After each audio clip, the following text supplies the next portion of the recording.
Hi, hello, నమస్తే. నా పేరు విజయ్ నగేష్. మన భారతీయులు దేవుణ్ణి ఎంతగా ఆరాధిస్తారో, దేశాన్ని ఎంతగా ప్రేమిస్తారో అదే రేంజ్‌లో క్రికెట్‌ని కూడా ఆరాధిస్తారు, ప్రేమిస్తారు. సచిన్ టెండూల్కర్‌నైతే దేవుడిలా కొలుస్తారు. అయితే ఈ మధ్య జరుగుతున్న మహాకుంభమేళాలో ఇప్పటి వరకు 60,00,00,000 మంది ప్రజానీకం పుణ్యస్నానాలు ఆచరించారు. ప్రపంచంలో కనీ విని ఎరుగని రికార్డిది. ప్రయాగ్రాజ్‌లోని త్రివేణి సంగమంలో 60 రోజుల్లో 60,00,00,000 మంది ప్రజానీకం స్నానాలు ఆచరించారంటే ఇది అతిపెద్ద రికార్డు. అయితే ఇండియా వర్సెస్ పాకిస్తాన్ మ్యాచ్ జరిగింది. దాంట్లో ఇండియా గెలిచింది.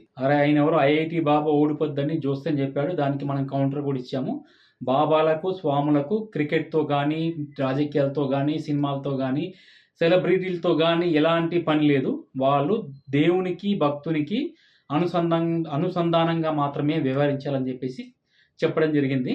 ఈ క్రికెట్ మ్యాచ్‌లో ఇండియా గెలిచింది. అయితే ఈ క్రికెట్ మ్యాచ్‌ని ప్రపంచవ్యాప్తంగా ఎంతమంది అభిమానులు వీక్షించారో మీరేమన్నా గెస్ చేయగలరా? గెస్ చేస్తే కామెంట్ బాక్స్‌లో టైప్ చేయండి. ఈ ఇండియా వర్సెస్ పాకిస్తాన్ క్రికెట్ మ్యాచ్‌ని ప్రపంచవ్యాప్తంగా జియో హాట్‌స్టార్‌లో లైవ్ స్ట్రీమింగ్ చేశారు. అలాగే వివిధ టీవీ ఛానల్స్‌లో కూడా లైవ్ టెలికాస్ట్ ఇచ్చారు.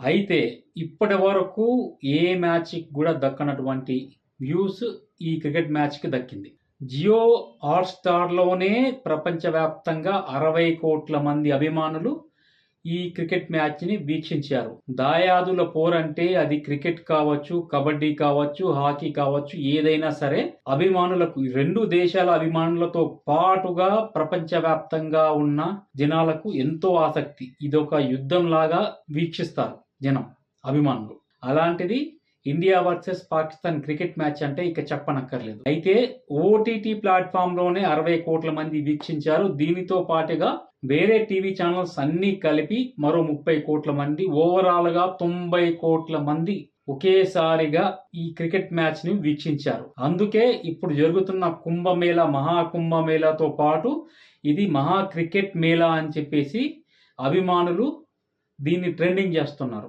సో మీలో ఎంతమంది క్రికెట్ అభిమానులు ఈ మ్యాచ్‌ని ఇండియా గెలుస్తుందని బెట్టింగ్‌లని ఇలా కడితే అలాంటివి కట్టబాకండి.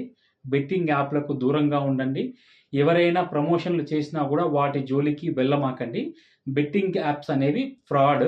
సో వాటి జోలికి ఎవ్వరు కూడా వెళ్ళకూడదు. ఇది నా రిక్వెస్ట్. జై హింద్.